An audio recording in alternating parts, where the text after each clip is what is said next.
So the student's going to go ahead and go into their course. And again, if they're coming from the LMS, they've clicked on the link in the course in the LMS and they've come straight here to Gradescope 1000 or whatever the course is. They're going to see their assignments. And so that was homework number 3 that I just set up. They see how much time they have left to submit. They see whether there's a sort of late option there. And when they click on the name of the assignment, they're going to have 2 choices of how they submit this assignment. One is to submit images. The other is to submit a PDF. So if this was something where they perhaps could type their answers in a Word document, that's easily saved as a PDF. They submit the PDF.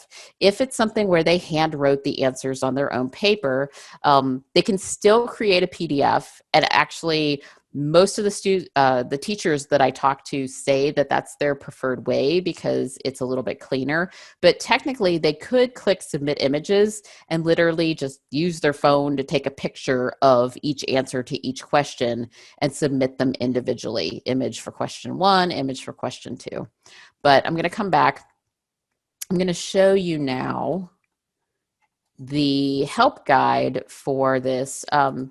Actually, help documentation in general is available at help.gradescope.com for you all to grab. Within the help documentation, there's a really nice remote assessment FAQ, and I could just kind of drill down into that and get the guide I'm looking for, but I can also search just student PDF upload, and I can get to how can students convert their paper-based writing to a high-quality PDF.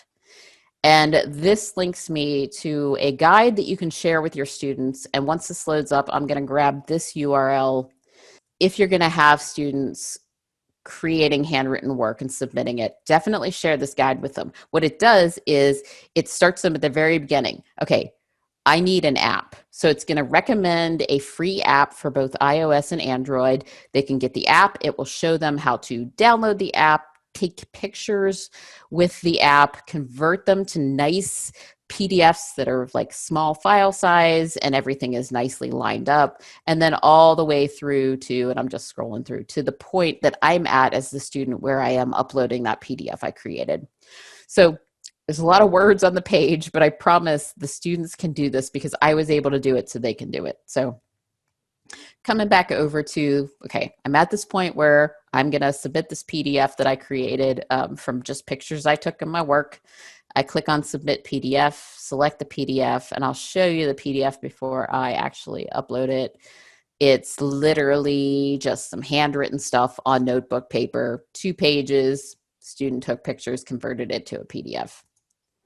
And that's what I'm going to upload as the student. So the student grabs the PDF that they created, and the last step for the student is that they're going to define where they answered those questions. So again, back to this idea of variable length, every student is answering on kind of a different page. So they see the outline on the left, the list of the questions, and then they see their 2 pages of work on the right, and they're going to click on question 1 and say where they answered it. So I answered question 1 on page 1, so I click question 1, I click page 1. I answered question 2.1 on page 1. 2.2, maybe I started to answer on page 1 and finished answering on page 2, so I select both. And then question 3, I answered on page 2.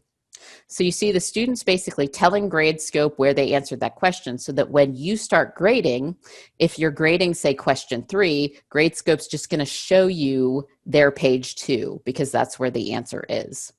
And then the student finishes by clicking submit. And now it's been fully submitted. Last step, if they're working in a group, only if they're working in a group, they'll see the button that says group members.